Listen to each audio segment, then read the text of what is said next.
All right, so you found a spike in Twitter usage after he got elected. Mm-hmm. You've been on Twitter. Did you notice that when you were on Twitter? Did you notice more people saying bonkers stuff?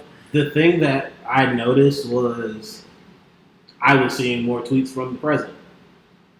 I follow Obama and I didn't even see a lot of tweets. Yeah. And I'm a little disappointed. I'm just kidding. But it was more like I noticed Obama spoke more. He went out of his way to be in front of, you know what I mean, the crowds, the masses and stuff like that, versus my man who kind of got them Twitter fingers. He does. He's sitting on a golden toilet tweeting. You can't have them Twitter fingers. But, I mean, it's weird. I don't know. Like, when I first, like, when he got elected, I remember going on Twitter and I was like, I hope I don't see nothing about this. And the first thing I see is a tweet from him. And it's like, yeah, we did it. Like, I'm like, man's just tweeting? Like, what? It's like, this is new. Yeah, like, I wasn't used to having somebody that actually uses social media the way that He does, I use social you media. do. So.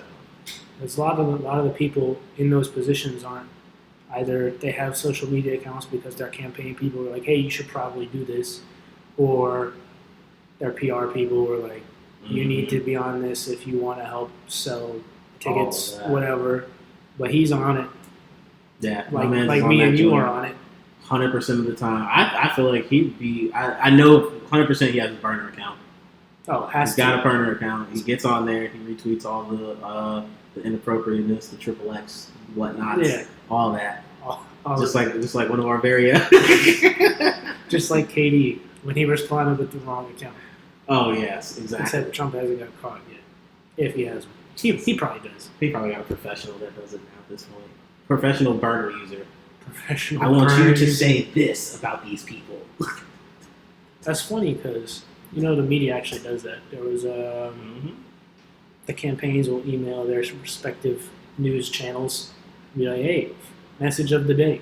Yeah. Doesn't matter if it's wrong, as long as it's wrong how we tell you to be wrong. Mm-hmm. You're good.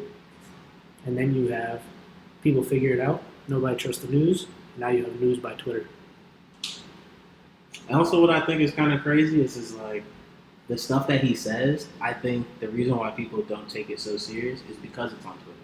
So, like when he said the thing about like, oh, all the looters and the protesters need to be treated like looters and protesters, basically. Like, I feel like if he would have said that verbally, then people would have been like, "Whoa, you start looting, we start shooting one." When he tweeted that, if he had said that in a speech to a crowd, if you physically say something versus it's just like sending a text message. Yeah, when you're in an argument with somebody and you send all caps whoop-de-doo, you know what I'm saying? They know you're upset, but at the same time, it's like, okay, you're texting me about it though. Yeah, you're not calling me. Yeah, we're not talking about versus like where you can actually hear inflection and different tones of voice and stuff like that. Body language. Because I know 100% he would have been on some. I need to kill these looters right now. Versus there would have been a whole tension in the room. They start looting, we start shooting. Like it's smooth when he's doing. It's like he's writing a verse for his rap. Like. If he said that in person, there would have been a real big tension. He would have got slapped on instinct, by the microphone. The microphone would have slapped him because it's like, what are you saying? Right hand reached out to Mike.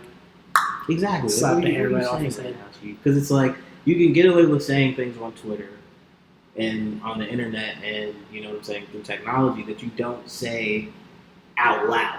Yeah. All the time. Makes sense. Yeah. Right, Tony? Yeah. Yeah, man. I feel like that's a problem.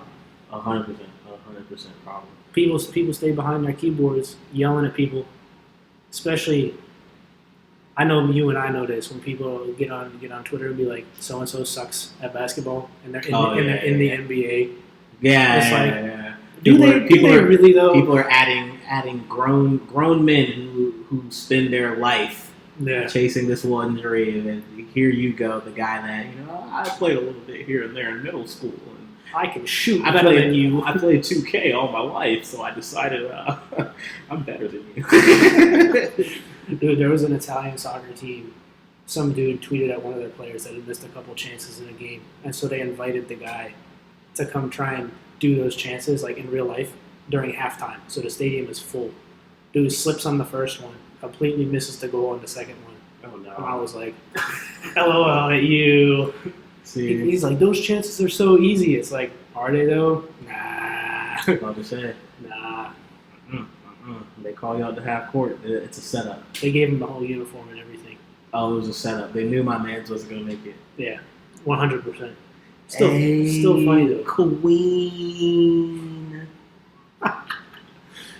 Yeah, man. It's a problem. I'm on a podcast right now. And this is why we have Jay on, everybody. I'm on a podcast, guys. We're talking about important things. All the important things. This man Tony ain't worthy. Tony should probably. I should have brought Tony. He could have sat right here on my old lap. Yes, sir. Right on the old knee. Right next to Papa. Next time, Tony, we'll bring you on, bro. For those of you who haven't caught it, We'll yet, do a father-son episode just for Tony. for those of you who haven't caught it yet, Jay is on Instagram Live, I helping am. us with some promotion. Yeah. Our man's Tony is on the other end, talking all sorts of crap. _DATSJEY. This man Tony said, relax.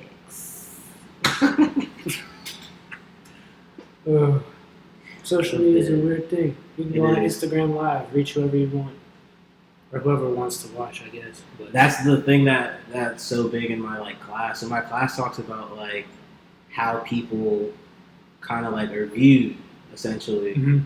So basically, you make an Instagram, right? Yeah, When you first made it, you were just like, "Oh, I'm gonna put a picture up." yeah, Then you kind of found your niche of what you wanted to upload photos Yeah. of. And it'll change, you know what I'm saying, based on what's going on in your life. But that's what you want your audience to see. You don't Yeah. post a pic. You don't see people posting pictures of what they look like when they first get up, what they're them Nah. taking a shit. nah, None of those things. no. You see people posting things like, oh, you know what I'm saying, like we were at Chipotle. You would see people being, oh, Chipotle, yeah. So, Glammed up with 18 filters on it. yeah, you know what I'm saying, Yeah. throw show her this and that, things like that. For instance, mine now, most of the time what I post is locations and stuff like that because I'm always driving since I Yeah. commute back and forth or whatever. Yeah. So now when people look at it, oh, he's always going somewhere. Yeah. But that guy sure must travel a lot. And realistically, I go to work. I go to work. I just happen to work in a city that ain't the place I live at. Yeah. So. No, exactly. It's weird. You can portray whatever you want, really. Mm-hmm. It's like most people, well, at least the people that I know, try to stay mostly true to themselves. Fact. You. That's why catfishing is real, even if you ain't catfishing. Catfishing is real, even if you ain't catfishing. PSA, Jay Lewis, everybody. Know the Catfishing vibes. is real, even if Don't you're let not them trick you out here, catfishing. unless they're going to give you a contract to hang out with Neve and Max. Get that money's worth.